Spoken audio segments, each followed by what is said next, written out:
About 40% of NFL Survivor contestants lost in week 1 thanks to the Cincinnati Bengals. We'll talk about it and get you ready for week 2 as we analyze 7 key games, telling you who to target and who to avoid coming up next.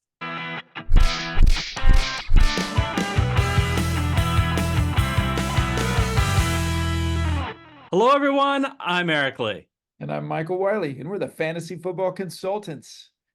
And Eric, we are dealing with a lot of we've lost a lot of viewers because a lot of people are out because of that Cincinnati Bengals game. Don't do that. I can't really talk to them because they wouldn't be listening to this if they're.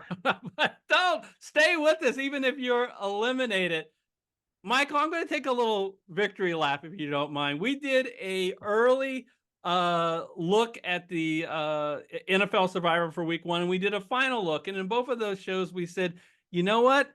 The view is very cloudy at the beginning. So we think, we kind of like Cincinnati. We were worried about the health of Joe Burrow, but they had cut their third string. So we said, if you want to go on the safe side, we did talk about New Orleans and Seattle, but if you want to go on the safe side, go with Cincinnati. Well, guess what happened after we filmed? T. Higgins got hurt. Jamar Chase continued to hold out and got an illness tag. So I did something that I hadn't done, I think only one other time in 7 years.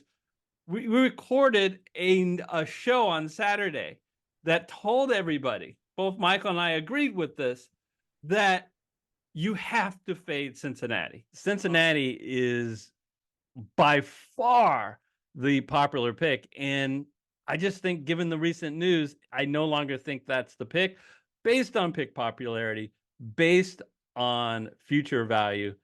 I am going to pick my beloved Seattle Seahawks. Now, the whole reason of eating the chalk, even though they were high pick popularity and had future value, is they were a sure thing. And not having the number 3 wide receiver in Tyler Boyd, who left in the offseason, and not having T. Higgins, and potentially not having Jamar Chase at full strength, we needed to slide. So I know in the poll that I'm playing on Yahoo, I went with the Seattle Seahawks, who I actually said that on the show. And Michael, what did you do in your league? Yeah, I'm in that covers league, and I went with the Seahawks as well. So, man, I what a disappointment though. I don't care that they had those out. And actually it's a good reminder also. Week 1, crazy. We saw, Seahawks were in trouble for a while there, so you and I were both sweating it. The other thing is, I think these ex-player coaches get a lot out of their players. The New England really played tough. They still should have lost that game. Cincinnati should have won that game, and they should have had a better game plan than they did.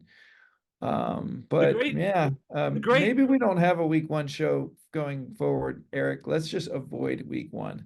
Well, you gotta face week 1, but the great equalizer in the NFL, we've talked about it in other shows, is turnovers. I mean, Hudson fumbles at the half-foot line when he's about to go in for a touchdown. They have a special teams turnover, and they could have won that game and even come back, but they have no one to blame but themselves. I mean, the Bengals are a better team than New England, but it just goes to show any given Sunday in the NFL.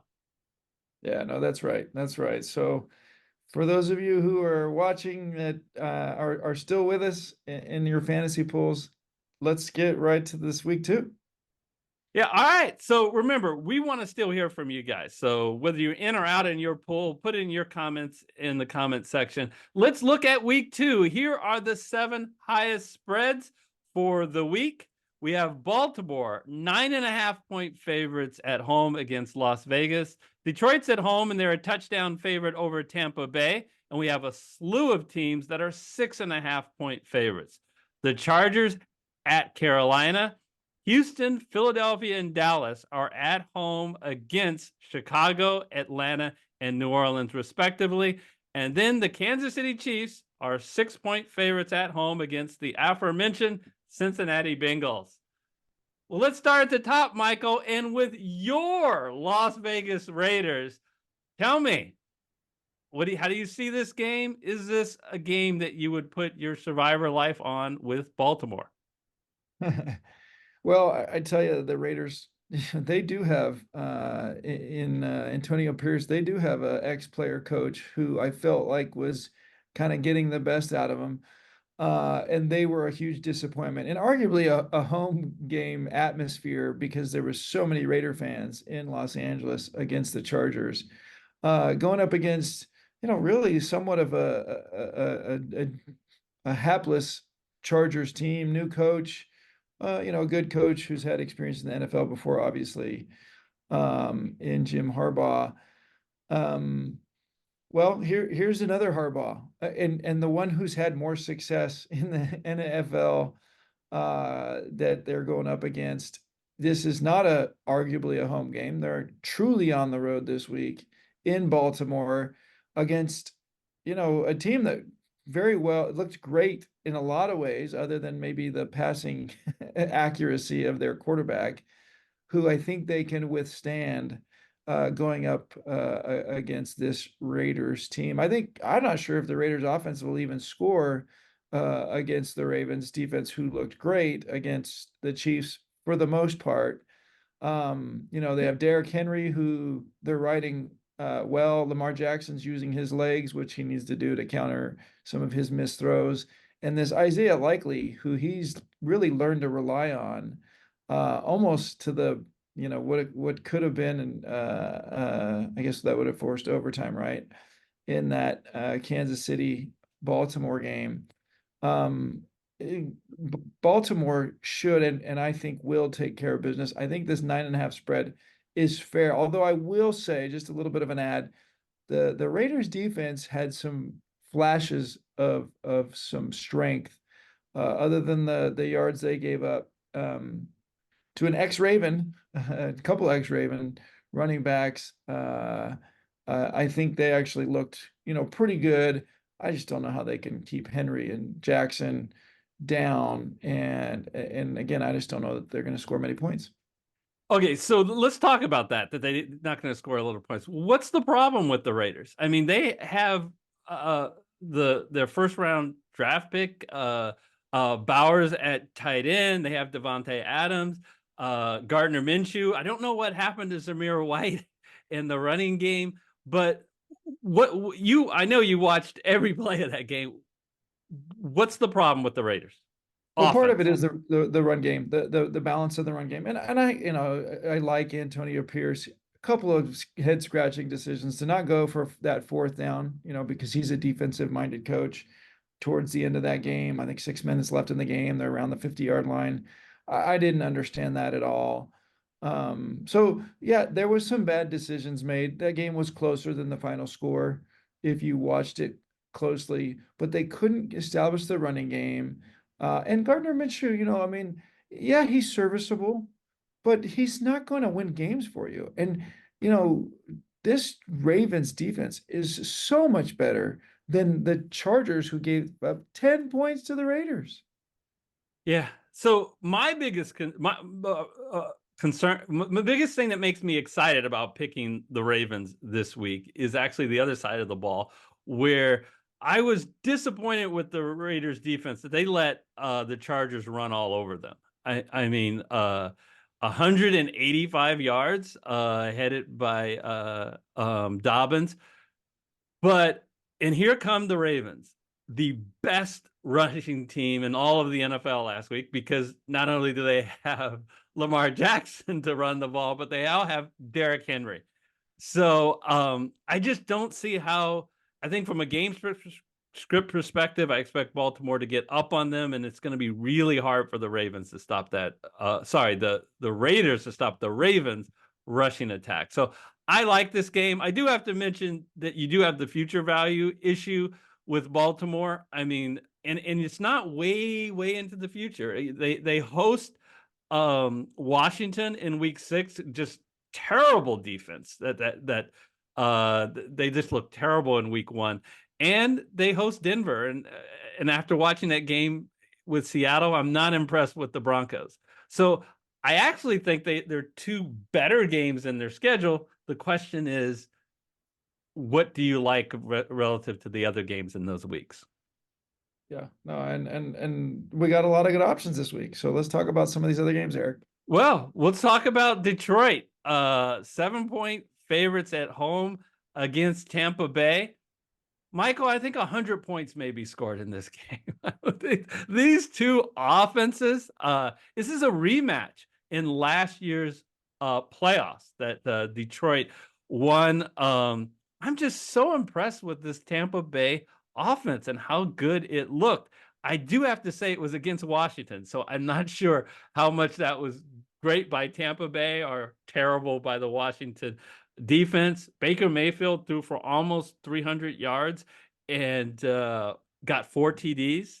So I don't know. I think this is. I'm not going to talk how much I love Detroit. I love Detroit, but Tampa Bay scares me, Michael.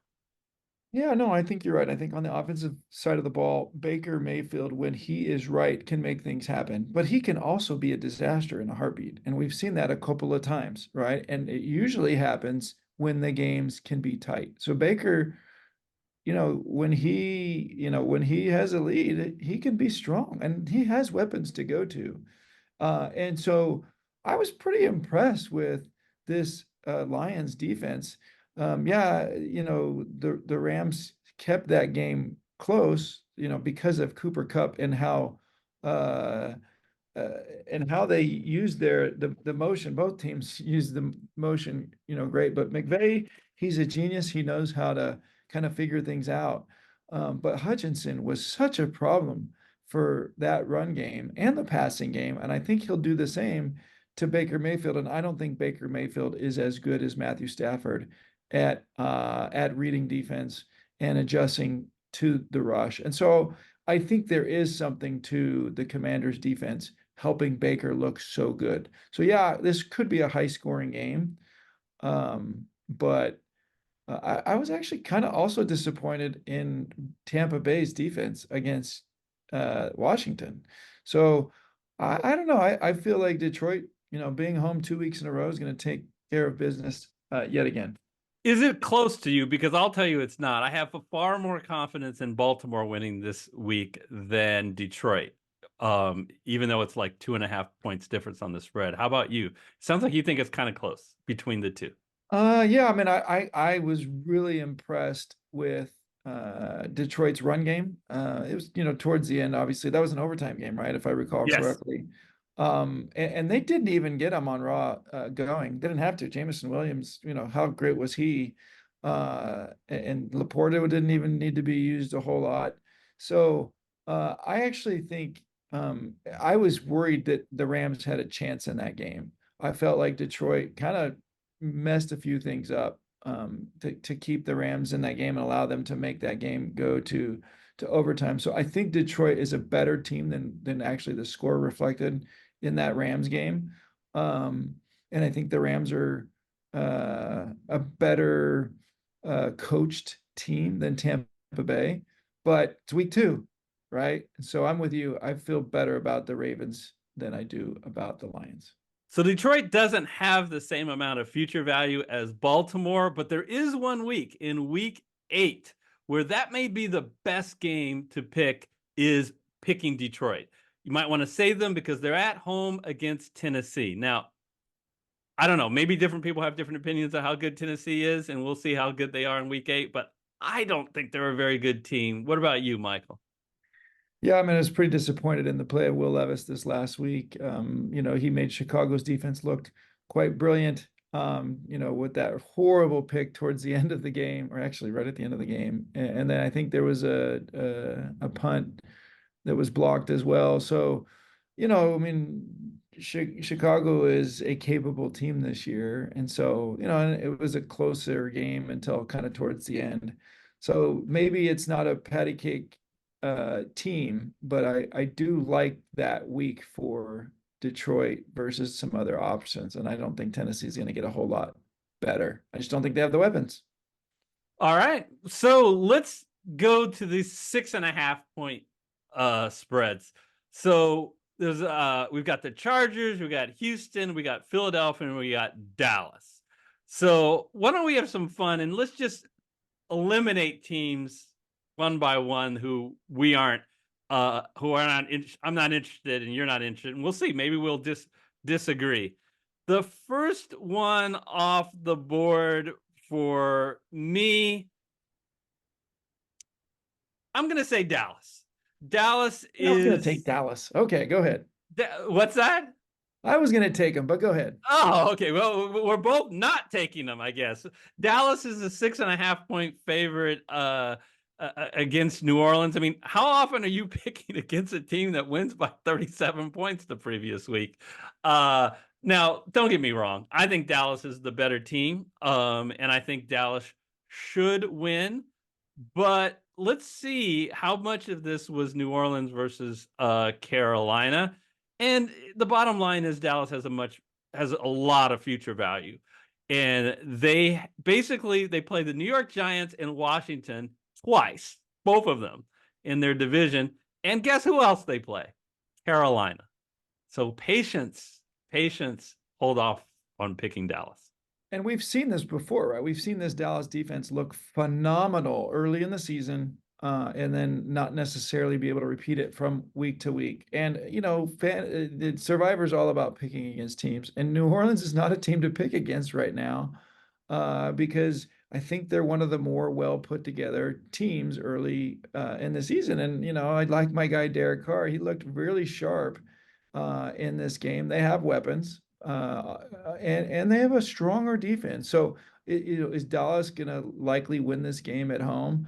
I mean, that defense is so good. I mean, Parsons, I mean, as long as he's in the game, good luck to any other offense.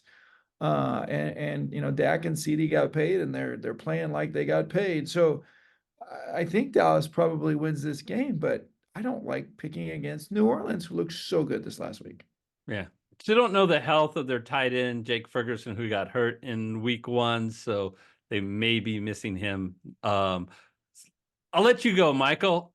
So Who do you like to eliminate between the Chargers? Yeah, let's take Houston? Chicago and Texans off the board. As good as the Texans looked this last week, all over the place on the offensive part of the ball, including Mixon, Diggs getting involved. You know, they got their new guys involved. Their defense looked good.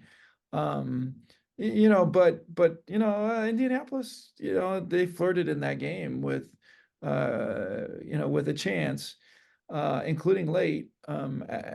You know, after it looked like it might be over. This is, again, let's not pick against this Chicago Bears team with the new quarterback and, you know, built around their last couple of drafts.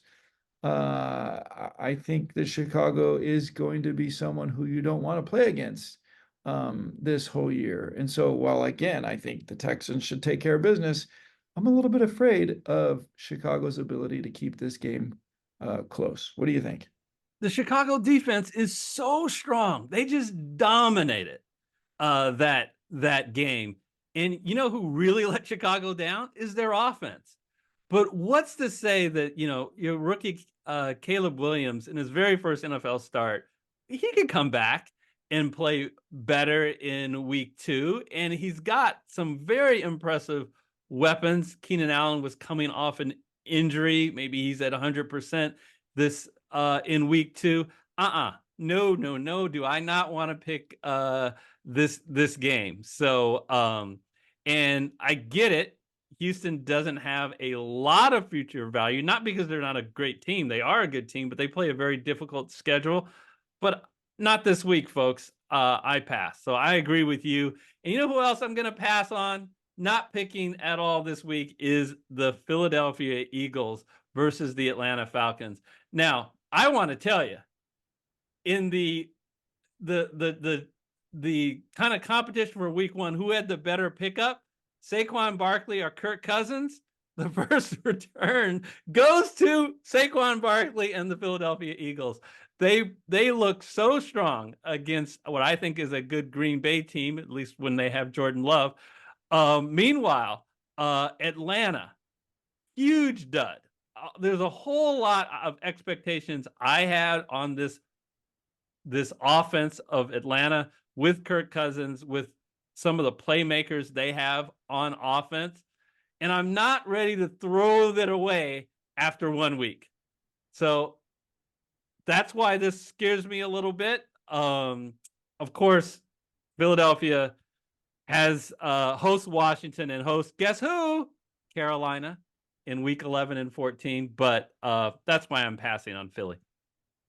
Yeah, no, I completely agree in passing on this game. But it feels very similar to the last two games. I really expect Philadelphia at home, where they're really strong, to win this game, with the addition of Saquon Barkley, which makes that offense a lot better, although Jalen Hurts did not look great. And the tush push is not doesn't seem to be in play anymore without Jason Kelsey. And Hurts fumbled it, thankfully they jumped on it. Yeah, and Kirk Cousins, even though a lot of people are saying that he looked like a disaster this last week, he's still a really capable quarterback. So I would stay away from this game as well. So we're left with the one game on our whole slate here that's actually where we're picking against the home team. And that's because we're picking against the Panthers, the absolute worst team in the NFL, it appears thus far. I think we knew it going in, and we saw it in week 1, right? Yeah, just lost by 37 points. That's all. Yeah, to a good but not awesome New Orleans Saints team, a rivalry game, arguably. This is exactly what the doctor ordered for Jim Harbaugh, to going up against an even worse defense than the Raiders, and an offense that just doesn't seem to have anything going for it. Even in garbage time, they didn't have really anything going for them. I think the Chargers are not a good team this year, but they're good enough to beat up on the Panthers.